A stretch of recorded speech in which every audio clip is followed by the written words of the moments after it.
Post. Bell said someone thinks it could be the chupacabra wandering north.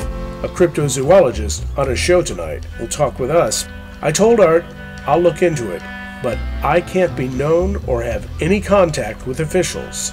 One background check, and this state is ready to level murder charges on me from years ago.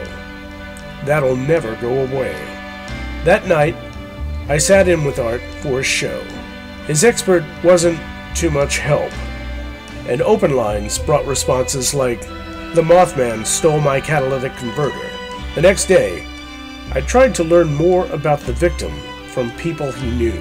He had no family living here or close neighbors. Was there a reason for what happened? Or was it just random?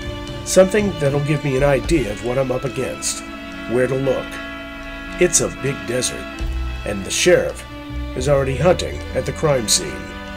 I spoke with the diner, and they said he worked part-time, only enough to cover the bills. Bobby was a treasure hunter.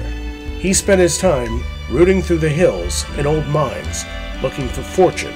He hoped to find some of Ted Binion's buried silver, rumored to have been hidden by the dead casino mogul somewhere in the Pahrump outskirts. My next stop would be the bar, the last place Bobby was before he died.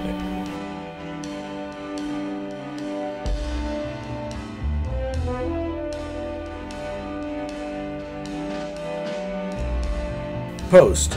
The only good bar in town, obviously, would have to be at a brothel, and Bobby's choice was Sherry's Ranch.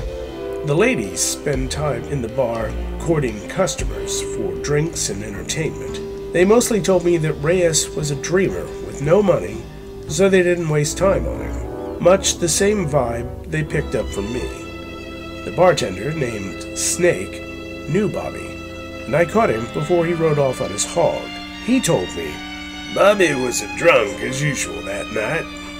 He had a dream about a coyote while at the bar, so I told him to leave. Bobby was always talking big with no results in his life. He washed out of the military, he couldn't hold a job, and he couldn't get a girl.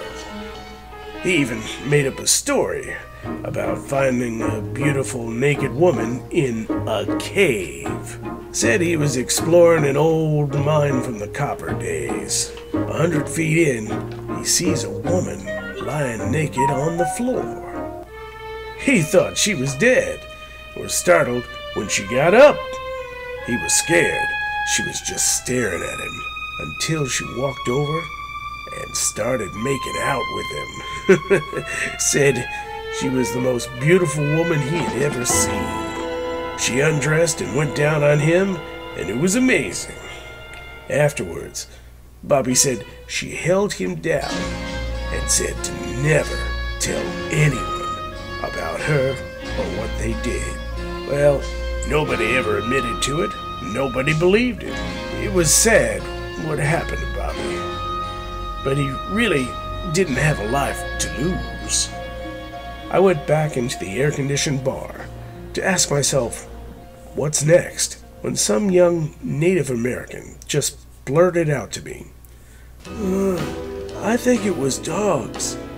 I looked at him and asked why, and he said, because the people in Vegas, they love to have pit bulls until they're too much trouble. So they drive them out into the desert and leave them. They always show up here all the time. Is that so? Yeah. Although my grandpa, he would say it was one of those evil spirits that got him.